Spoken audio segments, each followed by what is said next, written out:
Herkesten xahiş edirik ki, xəbərə keçmədən öncə videonu bəyənin və rəy bölməsində fikirlərinizi bildirin. Dünyada və ölkədə baş vermiş ən son xəbərləri bizdən izləyin. Bunun üçün kanala abunə olmağı və bildiriş simvolunu açmağı unutmayın. İndidən təşəkkürlər. Salam əziz izləyicilər. Bugün sizin üçün yenə diqqət çəkən və müzakirə doğuran xəbərlərlə qarşınızdayıq. Bank borcuna görə qohumlara zəng etmək qanunidirmi? Bu məsələ ilə bağlı vacib açıqlama verildi. Hüquqlarınızı bilmədən riskə getməyin. Digər tərəfdən, dövlət iş tapmırsa pensiya yanır sualı gündəmdədir. Cəmi 180 manatla bağlı hüquqi çıxılmaz vəziyyət insanları narahat edir. Şou biznesdə isə qalmaqal böyüyür. Brilliant Dadaşovadan İlhamə Quliyeva və Nasbəri Dostaliyeva barədə sərt və şok sözlər. Ətraflı məlumat üçün bizi izləmədə qalın.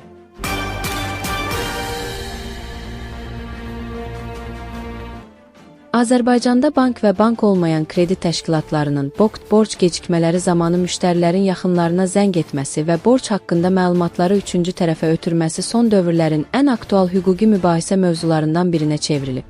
Bir çox vətəndaş öz şəxsi məlumatlarının və maliyyə öhdəliklərinin ətrafa yayılmasından narazılıq etsə də, bu məsələnin hüquqi tərəfləri birbaşa bağlanmış kredit müqavilələrinin şərtlərindən asılıdır. Mülki məcəllənin tələblərinə əsasən bank sirri toxunulmazdır və müştəri məlumatlarının qorunması bankın birbaşa öhdəliyidir.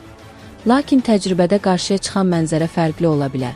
Məsələ ilə bağlı Nojoment azza danışan hüquqşünas Natiq Ələskərov qeyd edib ki, bankların bu hərəkətləri çox vaxt müqavilənin kiçik hərflərlə yazılmış bəndlərinə əsaslanır. Vətəndaşlar kredit götürərkən müqaviləni diqqətlə oxumurlar. Banklar isə müqaviləyə müştərinin öz borcu barədə məlumatların müəyyən edilmiş şəxslərə, əlaqədar şəxslər ötürülməsinə dair razılıq bəndini daxil edirlər. Əgər vətəndaş bu bəndin altından imza atıbsa, bankın onun yaxınlarına zəng etməsi hüquqi baxımdan müqavilə şərtlərinin icrası kimi qiymətləndirilir. Onun sözlərinə görə, əgər müqavilədə belə bir bənd yoxdursa və müştəri buna yazılı razılıq verməyibsə, bu birbaşa bank sirrinin pozulmasıdır. Bank sirri yalnız qanunla müəyyən edilmiş hallarda məhkəmə qərarı və ya istintaq orqanlarının rəsmi sorğusu əsasında açıqlana bilər. Şəxsin borclu olması faktını onun qonşusuna, iş yoldaşına və ya razılığı olmayan qohumuna demək qanunsuz müdaxilədir. Belə hallarla qarşılaşan vətəndaşlar bankdan həm maddi, həm də mənəvi zərərin ödənilməsini məhkəmə qaydasında tələb edə bilərlər. Statistik göstəricilər də ölkədə kredit intizamının və borc yükünün artdığını göstərir. Mərkəzi Bankın son məlumatlarına görə, vaxtı keçmiş kreditlərin həcmində müşahidə olunan 7%lik artım həm bankların, həm də borcluların üzərindəki təzyiqi artırır. Lakin bu artım banklara qanundan kənar üsullarla borc yığmaq hüququ vermir.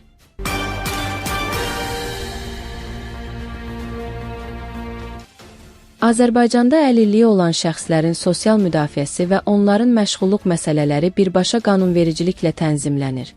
Lakin təcrübədə bir çox vətəndaş, xüsusilə 3-cü dərəcəli əlilliyi olan şəxslər pensiya hüququnu qazanmaq üçün tələb olunan stajın tamamlanmasında ciddi maneələrlə qarşılaşırlar.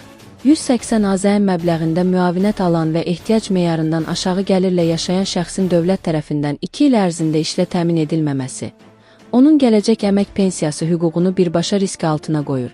Bu vəziyyət sadəcə sosial problem deyil, həm də dövlət orqanlarının qanunla müəyyən edilmiş öhdəliklərini yerinə yetirməməsi məsələsidir. Məsələ ilə bağlı Nojoment azza danışan hüquqşünas Nərgiz Sərdarova qeyd edib ki, Azərbaycan qanunvericiliyində məşğulluq haqqında qanun və müvafiq kvota qaydaları dövlət orqanlarının üzərinə konkret vəzifələr qoyur. Qanunvericiliyə əsasən kvota əlilliyi olan şəxslərin işlə təmin olunması üçün müəssisələrdə ayrılan məcburi iş yerləridir. Əgər Dövlət Məşğulluq Agentliyi 2 il ərzində şəxsi bu kvota yerləri üzrə və ya digər aktiv məşğulluq tədbirləri ilə işə yerləşdirə bilmirsə, burada dövlət strukturunun hərəkətsizliyi faktı yaranır. Lakin qeyd etməliyəm ki, hazırki qanunvericilikdə dövlət iş tapmadıqda staj hədiyyə olunur və ya avtomatik pensiya təyin edilir kimi bir istisna qayda yoxdur. Bu, sistemdəki hüquqi boşluqdur. Onun sözlərinə görə, vətəndaşın pensiya hüququnun bərpası üçün bir neçə ciddi hüquqi prosedur mövcuddur. Vətəndaş ilk növbədə inzibati prosessual məcəlləyə əsaslanaraq məhkəməyə müraciət edə bilər. Burada iddia predmeti dövlət orqanının qanunla üzərinə düşən öhdəliyi, işlə təminat icra etməməsi nəticəsində vətəndaşın sosial təminat hüququna, pensiya almaq imkanına dəymiş zərəri olmalıdır. Əgər agentlik vətəndaşı iş axtaran kimi qeydiyyata alıb və 2 il ərzində ona sağlamlıq vəziyyətinə uyğun, yüngül iş heç bir real təklif verməyibsə, bu inzibati hərəkətsizlikdir. Məhkəmə dövlət qurumunun üzərinə şəxsi təcili qaydada kvota üzrə işlə təmin etmək öhdəliyi qoya bilər ki, çatışmayan 10-11 aylıq staj tamamlansın. Hüquqşünas bildirib ki, məsələnin digər tərəfi müavinət və pensiya arasındakı məbləğ fərqidir. Vətəndaş həmçinin ombudsman aparatına müraciət edərək, sosial ədalət prinsipinin pozulduğunu bildirməlidir. Əgər şəxs işləmək istəyirsə, lakin dövlət ona bu şəraiti yaratmırsa, bu halda şəxsin pensiya hüququndan məhrum edilməsi konstitusiya ilə qorunan sosial təminat hüququna ziddir.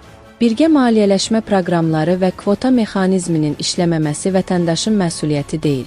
Hüquqi çıxış yolu kimi vətəndaşa tövsiyə olunur ki, agentlikdən rəsmi imtina və ya hərəkətsizlik barədə sənəd alaraq inzibati məhkəmədə iddia qaldırsın. Yalnız məhkəmə qərarı və ya xüsusi komissiya rəyi ilə şəxsin işlə təminatı məcburi qaydada həyata keçirilə bilər ki, o pensiya hüququ üçün tələb olunan stajı qazansın.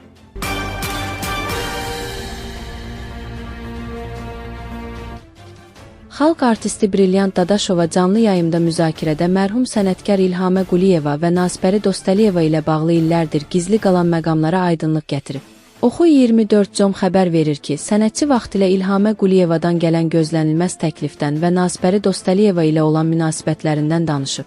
Oğlumun toyuna dəvət etdi, amma Dadaşova bildirib ki, bir müddət İlhamə Quliyeva tərəfindən xoş olmayan münasibətlə üzləşib. O, prodüser Tolik Tarix Əliyev vasitəsilə gələn dəvətdən bəhs edərək deyib. Tolik mənə zəng etdi ki, İlhamə xanım səni oğlunun toyuna dəvət edir.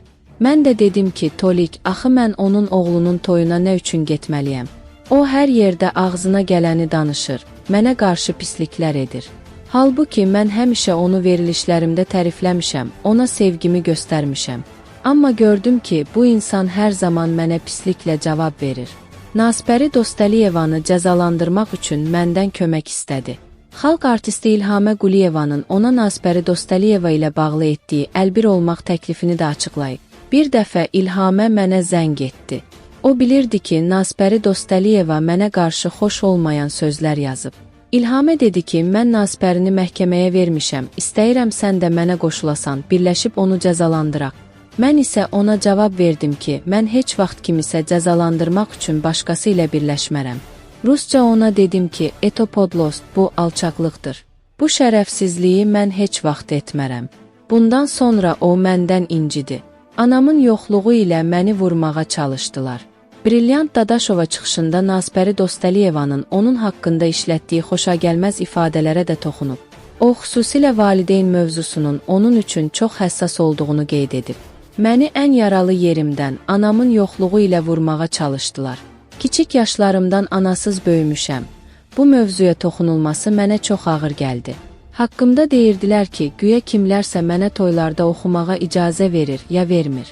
Bizim sənət yollarımız, dünyalarımız tamamilə fərqlidir. Heç bir kəsişmə nöqtəmiz olmayıb.